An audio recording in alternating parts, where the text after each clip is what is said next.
image of Rastafari. Do you think the Rastafari movement has been too dependent on reggae artists to spread the message?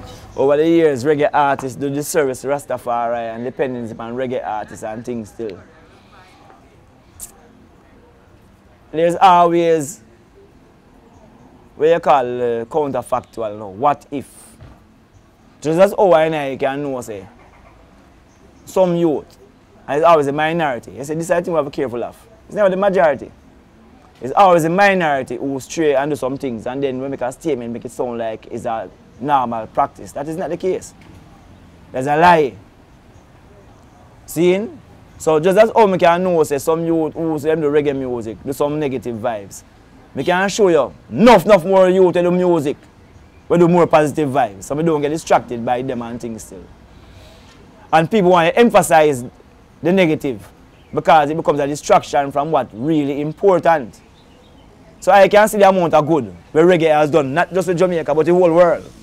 I know that, man. Just go check all of the places may say liberate themselves in this time here. From the 1960s come straight up to now, reggae music has been a liberation force. However, well, it's an interview one time with Bob them and Pt.5 them, and the two of them they make a statement say, I'm not entertainers. I'm not entertainers. So nothing wrong with being a reggae musician. There's something might be wrong with being an entertainer now. Because an entertainer, what him do? Him entertain. Regardless of, and him have to do it according to him audience. And things still. So, Bob them say not an entertainer. Him have a revolution vibe. So music is doing them thing, but him make money and there's nothing wrong with making money from it. But the focus was different and how you see yourself was different. So it seemed that them man they who do reggae music them time they have a certain mission and was part of them live it as Rastafari. But it's like a different man who do different things. Like in a karate show. See? I know is a one who master certain things. Some master all elements and things still, no? Earth and fire. But use a man master word sound. So your technique is to use sound to get to people. It's why I use other things to get to people. And Jamaican music people have done that. That's them technique. But you also what you call the drunken master in a karate show. But it's still a wicked man, it's a terrible fighter. Him drink rum with himself to do. But you can't beat him up. And when him sober, him still iron in the eye. Which is what happened with somebody in the music as well. Them straight away, but them still ironing themselves and things still seeing. So it's a thing. I say to people, don't focus so much on the negative that has occurred with some reggae musician. Focus on the positive that has happened. Be aware and learn and know you must stray away. You know what I say? But those people have done more good than bad.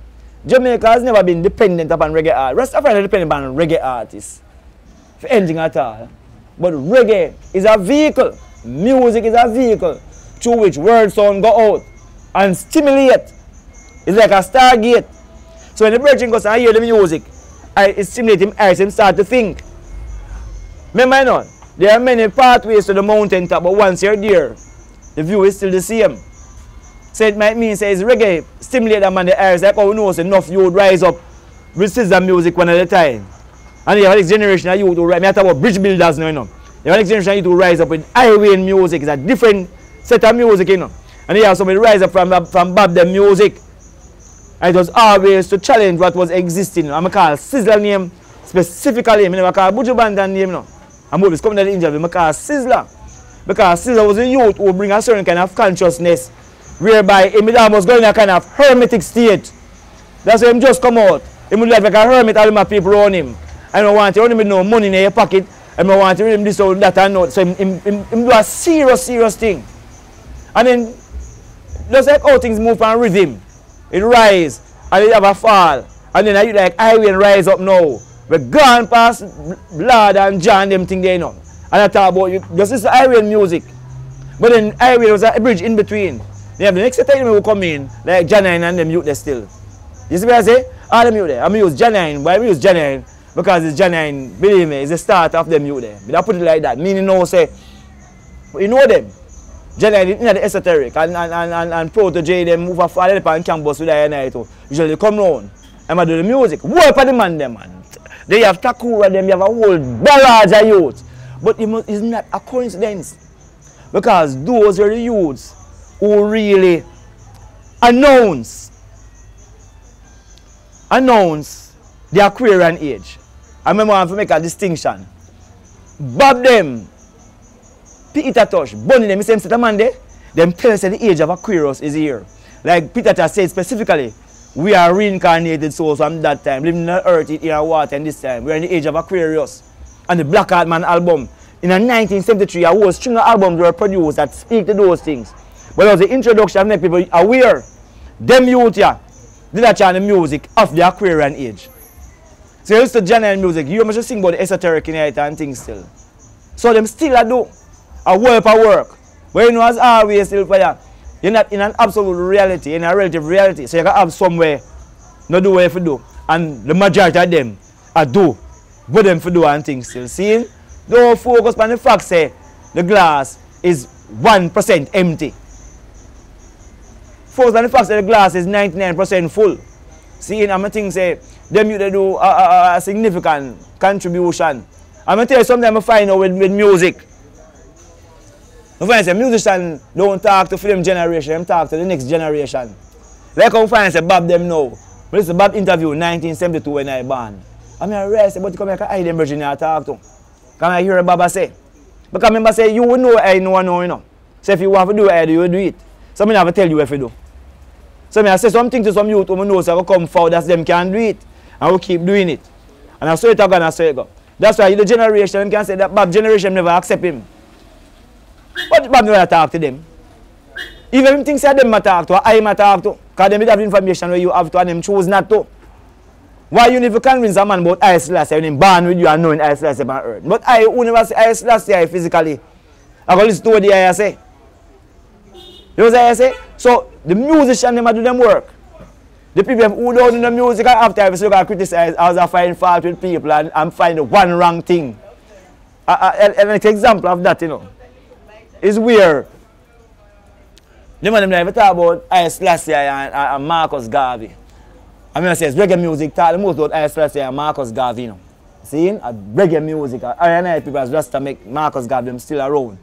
Reggae is a vehicle. Then when I say, oh, Marcus Garvey said, I Selassie was a coward and all kind of argument like that. I mean, I say, what? I know about all of the statements now. I go to talk to a person like Bongo Jerry about these things. Because I have open information about it. So I say, how is that Marcus Garvey was doing so much positive work in the diaspora, the African diaspora? And I Selassie doing so much positive work in the continent. And the one thing you can highlight is that there was a negative, there was a fall between the two of them. Why don't you talk about all the good that those two brethren doing? And the fact that I Selassie as Rastafari was financing Marcus Garvey movement in America during the 1920s. Why we don't talk about those things? Because we program to try to find problems even when we do an abundance of good because of distraction. See? So these reggae youths now who might stray and do something. And I'm going to tell you something too. We have to be careful of how we talk about who's Rasta and not Rasta.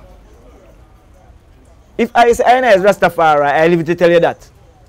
If I start to live different, you don't have to ask if I'm a Rasta or not. Because them say I'm not Rasta. Them leave it to tell you. I don't have to listen to no word.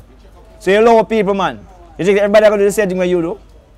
Focus on what you're supposed to do and make sure, because that's the only person in my mind now. The principle of judgment in ancient Kemet. Again, we say you're almost like a feather. No man can cause a greater judgment upon you than yourself, you know. So every man judge himself. So you never say to a man, say, oh, him is this or him is that. Because each time him face self, if it's even before him go sleep or in sleep, him consciousness of your way, who him be. So him tell you who him be by him action. See? So don't stress about it, man. Abuse and do him thing and him go do a certain way, him tell you it's not that him a deal with. Why worry about it? Use the energy of worrying to do something more positive and we should be alright. Well, let me hear you say, man.